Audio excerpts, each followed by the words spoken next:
Quais são as principais perguntas que o entrevistador te faz? É exatamente isso que eu vou trazer nesse vídeo. Galera, aqui eu vou falar para vocês sobre perguntas que os entrevistadores, seja ele recrutador, né, o tech recruiter, o cara do RH, ou até mesmo o QA ou o coordenador, vão te fazer provavelmente em uma entrevista de QA. E galera, pode confiar, porque eu já participei de muita entrevista de verdade, muita entrevista mesmo. Eu tenho certeza que chegou perto da centena aí de entrevista, porque teve uma época que eu era meio viciado em ficar fazendo entrevistas para aprender mais. Então, pode ter certeza que eu vou te trazer aqui as melhores dicas. E galera, eu sempre trago vídeos assim e principalmente voltados a QA. Então já se inscreve aí e deixa o like, por favor. Eu nunca peço no começo, mas dessa vez eu pedi. Então, time, eu sou o Manny, eu sou QA Engineer há mais de 8 anos, eu moro e trabalho aqui no Canadá e bora pro vídeo.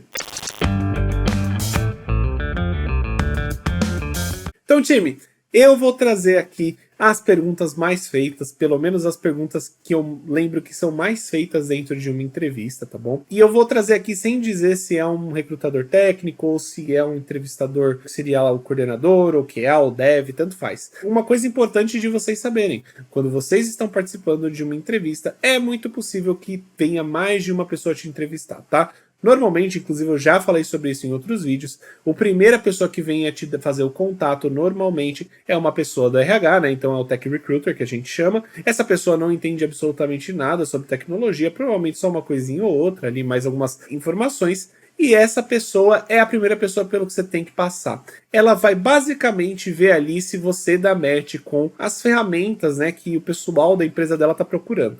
Então, inclusive uma dica sobre isso é, caso você faça essa primeira entrevista com o recrutador, saiba quais são os requisitos e fale sobre as tecnologias que estão nos requisitos, tá? Aí você fala, mas Manny, lá eles pedem que você saiba Selenium e eu só sei Cypress, o que eu falo? Não tem problema. Chega para ela e fala assim, ó, eu vi que vocês estão pedindo Selenium, eu utilizo o Cypress para poder fazer testes de automação, e eu sei que elas são ferramentas super parecidas, eu quero muito aprender Selenium e tal. Você pode falar isso sem problema, caso ela pergunte se você tem experiência, tá? E, inclusive, isso é muito importante. Vamos lá, começando agora aí com as perguntas. Uma das primeiras perguntas que o pessoal sempre faz é, qual que é a sua experiência prévia, né? Quais são as suas experiências prévias que você tem com QA? Galera, essa pergunta é uma pergunta super simples de responder, mesmo se você ainda não está empregado, tá? Caso você não tenha experiência ainda como QA, você pode falar assim para ele, olha, eu ainda não tive experiências de mercado, porém, eu realizei tais testes, eu aprendi a utilizar tais ferramentas de automação, inclusive eu tenho aqui o meu GitHub, inclusive, saiba que eu utilizei as ferramentas de automação que você pede nos seus requisitos, né? Que inclusive eu sou muito bom fazendo. Eu já sei exatamente como fazer esses testes de automação. E, inclusive eu sou muito bom trabalhando, né, com essa ferramenta. Eu já estou estudando ela já tem algum tempo. Além disso, você pode falar, eu já fiz freelance, caso você tenha feito freelances, ou até mesmo, né, trazer semelhanças no seu trabalho atual, mesmo que você não esteja trabalhando como QA, ou sua experiência que você tinha que não era de QA, sobre coisas de QA. Você pode falar, por exemplo, eu já trabalhei, por exemplo, com processos, eu ajudava muito no suporte. Tem muita gente de suporte que vai para QA, né? Então, eu era suporte, eu tinha que entender como que funcionavam os processos, entender como eu poderia melhorar esses processos, ajudar o cliente a entender como funcionava o sistema, e de quebra eu também testava muito o sistema, justamente porque eu utilizava tanto o sistema que eu era a pessoa que mais entendia, né? Eu era suporte, então eu entendia tudo sobre o sistema. Então, tudo isso pode ajudar, tá? Tudo isso pode mostrar para a pessoa ali que está te entrevistando que mesmo que você não tenha experiência, você consegue aí traçar uma paralela com as coisas que você já sabe, tem experiência, já estudou, com o mundo real, tá bom? Além disso, se você já tem experiência, é basicamente contar, não em detalhes, mas tente falar sobre as coisas que estão nos requisitos. Então, por exemplo, sobre software test, normalmente que é pedido, sobre funcionalidades, falar sobre testes funcionais que você faz, falar como que você faz os casos de teste na sua empresa, como que você faz os reports. Tudo isso ajuda aí nesse momento que a pessoa pergunta aí da sua experiência como QA, tá bom? Além disso, é muito normal os entrevistadores perguntar para vocês, quais tipos de testes funcionais você realiza nos sistemas? Galera, saiba que isso é uma pegadinha. Para quem já viu meu vídeo, inclusive, sobre testes funcionais e testes não funcionais, eu falo exatamente a diferença dos dois. Porém, o que você tem que entender é, se você é um QA ou você está estudando para se tornar um QA, você faz testes funcionais a maior parte do tempo, tá? Inclusive, quando você está testando alguma coisa, você está testando provavelmente funcionalmente, tá? A maior parte dos testes são funcionais e são principalmente aqueles testes que você está testando alguma funcionalidade do sistema. E quando o recrutador, né, o entrevistador te pergunta isso, quais testes funcionais você utiliza na sua empresa? Você tem que falar para ele, olha, eu realizo vários testes funcionais, eu realizo testes funcionais manuais, eu realizo testes automatizados, testes exploratórios, testes de regressão, todos eles estão categorizados em testes funcionais, justamente porque você está testando funcionalidades dos sistemas necessariamente. Agora, por exemplo, testes de performance, teste de carga, estresse, segurança, todos esses são testes voltados para uma parte não funcional, porque não tem nada a ver com as funcionalidades do sistema. Então, caso venham com essa pergunta, já sabe como sair aí dela, viu? Outra coisa que eles podem perguntar bastante é: como você sabe quando utilizar os testes automatizados, né?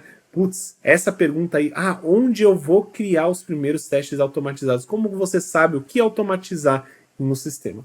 Galera, essa pergunta, ela é muito feita, tá? Inclusive, grande parte das empresas que eu já trabalhei, eles perguntam isso, e uma resposta bem simples é: você tem que primeiro entender como que funciona o sistema. Então, quando um entrevistador te pergunta isso, você pode inclusive devolver uma pergunta falando: qual tipo de sistema a gente está falando, né? Aí ele vai falar: a gente está, por exemplo, falando de um e-commerce, né? Eu gosto sempre de dar esse exemplo, mas o e-commerce é o mais fácil para todo mundo entender. Então vamos lá, é um sistema de e-commerce. Aí você fala: olha, primeiramente, tá? É um sistema de e-commerce.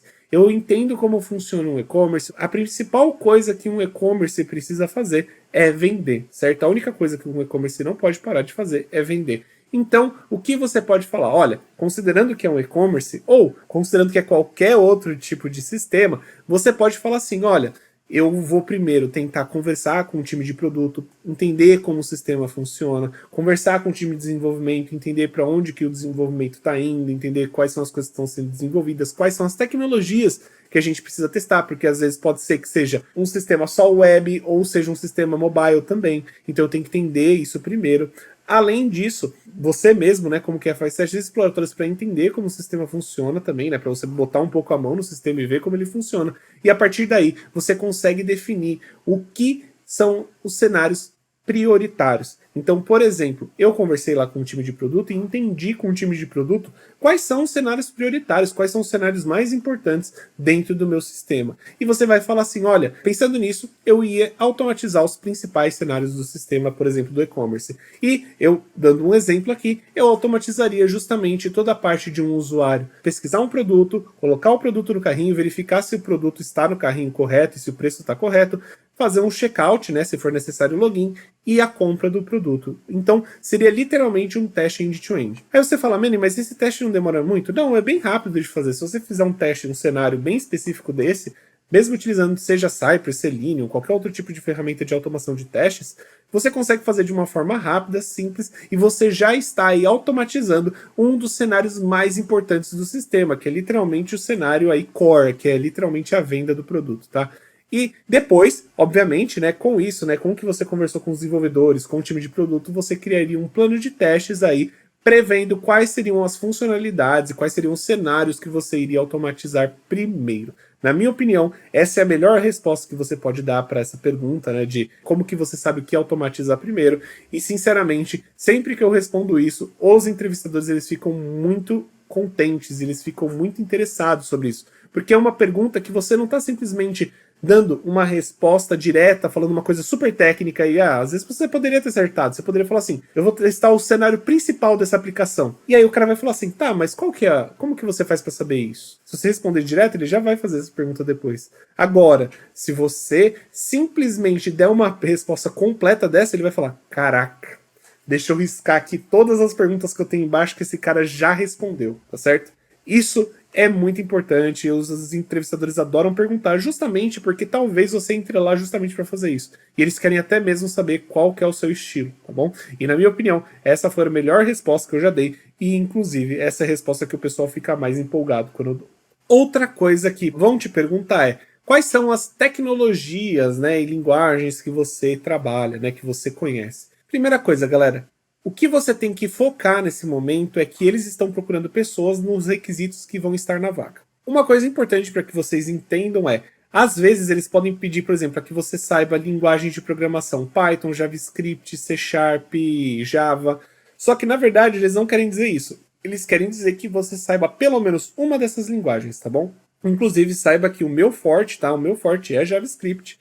E eu nunca fiquei sem trabalho, mesmo só entrando em vagas de JavaScript, tá? Mesmo sabendo que eu poderia entrar em outras, porque, por exemplo, eu tenho conhecimento de Ruby, eu tenho conhecimento de Java, então eu poderia participar de outras, só que mesmo assim eu entro de JavaScript porque tem bastante vaga, tá bom? Mas pensando nisso, entenda, quando eles estão pensando lá em Python, C Sharp, estão colocando aquelas linguagens, é só para falar que você tem que saber uma delas, porque eles querem que você saiba como essa ferramenta funciona, tá bom? Se você sabe utilizar uma delas, então significa que mesmo que você tenha que aprender outra, tá tudo bem. Então isso é uma pergunta muito importante de você responder. Se você sabe que eles estão procurando pessoas que querem JavaScript e você sabe JavaScript, você fala, olha, eu sei JavaScript, e com JavaScript eu sei fazer automações com Cypress. Agora vamos imaginar que eles querem JavaScript com alguém que saiba Selenium, que saiba WebDriver.io, ou algum outro framework de teste. Você fala, além disso eu sei fazer automações utilizando Cypress, mas eu sei que vocês estão utilizando Selenium, ou estou muito interessado em aprender Selenium, eu sei que Selenium é uma ferramenta que já está no mercado há muito tempo, ela é muito importante aí na área. Tudo isso é legal de você comentar, porque você quer focar nos requisitos, então você tem que falar assim, ó, eu sei que eu sei Cypress, mas, pô, para eu aprender Selenium é super rápido. Então, galera, e saiba que são ferramentas muito parecidas, então são super, super simples de você aprender. Caso você saiba Cypress, é super fácil aprender Selenium e aprender a utilizar Playwright, por exemplo, tá bom? Então, foque aí nas coisas que você sabe e demonstre que você sabe, né? Então, por exemplo, eu sei Cypress, eu já criei automações para alguns softwares testando, eu adoro documentação do Cypress, sabe? Mostra que você sabe sobre as coisas de Cypress. Se você sabe, né, Cypress ou Playwright, ou tanto faz. Mostra que você sabe sobre a tecnologia. Fala coisas técnicas bem simples assim, para mostrar que você, por exemplo, lê, que você entende como ela funciona, tá bom? Isso ajuda muito e mostra para os entrevistadores, sem a necessidade de você ter que mostrar codando, que você tá no dia a dia utilizando essas ferramentas, tá bom? Outra coisa que é muito perguntada em entrevistas é como que você lida com o seu time? Galera, por que essa pergunta é feita muitas vezes, tá? Existe aí toda uma brincadeira na qual falam que devs odeiam QAs e QAs odeiam devs, é quase como se fosse gato e rato. E é normal, isso acontece, eu já tive birra com dev já teve birra comigo, isso é muito normal na área, porém quando você está na entrevista você quer demonstrar que você é uma pessoa que eles vão querer contratar. Então, galera, é muito importante que você explique muito bem como que você funciona. Óbvio, né? Você tem que ser sempre muito aberto. E, na minha opinião, o que é a pessoa da área que tem que meio que garantir que todo mundo não fique louco. Então, quanto mais gente boa você for, melhor, na minha opinião. Então, ó, por exemplo, quando eles te perguntam isso, né, sobre como que você lida com o time, você fala, olha, eu tenho muita conexão com os desenvolvedores, porque eu gosto de estar do lado dos desenvolvedores e entender o que eles estão fazendo, para ver como que eu posso ajudar eles. Isso é muito importante. Você não está lá para impedir que o desenvolvedor ele faça um deploy. Você não está lá para impedir que o desenvolvedor ele não coloque o sistema dele em produção. Você está lá para ajudar ele a manter a qualidade do sistema e é nisso que você tem que focar. Eu converso muito com os desenvolvedores, entendo aí o lado deles. Eu também converso muito justamente porque eu tenho que fazer os bug reports, mostrar para ele como que o bug está funcionando, entender, obviamente, quando que ele vai poder me entregar a próxima task. Além disso, eu converso muito com o meu time de produto. O time de produto é muito importante para mim porque eu venho deles as novas regras e eles são parte essencial do meu trabalho. Então eu sempre tento manter uma relação mais legal possível com qualquer uma dessas áreas, justamente porque nós somos um time, a gente está desenvolvendo um produto juntos, então a gente quer manter a qualidade desse produto e eu estou ali para ajudar e ajudar nos processos, tentar melhorar os processos, fazer eles ser mais rápidos. Tudo isso é o meu trabalho e é assim que eu ajo dentro de um time. Galera, essa resposta ela é muito poderosa e mostra como você é um cara que trabalha em grupo, como você é um cara que sabe trabalhar em time, né? Como você sabe que o todo é muito mais importante do que cada uma das áreas, tá certo? E é justamente isso que você também tem que pôr em prática no dia a dia, tá? Eu não tô falando que isso é 100% o tempo do todo você vai conseguir fazer isso, porém é isso que você tem que mirar. Pelo menos essa é a minha visão. E óbvio, tá, galera? Quando você tá lá com os desenvolvedores, é o que eu disse, eles não são seu inimigo. Você tem que tratar eles bem, porque você vai querer que eles te tratem bem quando você devolver um bug, mesmo que a culpa seja deles, tá bom? E galera, é óbvio, isso foi só uma piada, mas entendam, a culpa não é necessariamente do desenvolvedor que não fez um teste, não verificou, é normal você achar bugs, tá bom?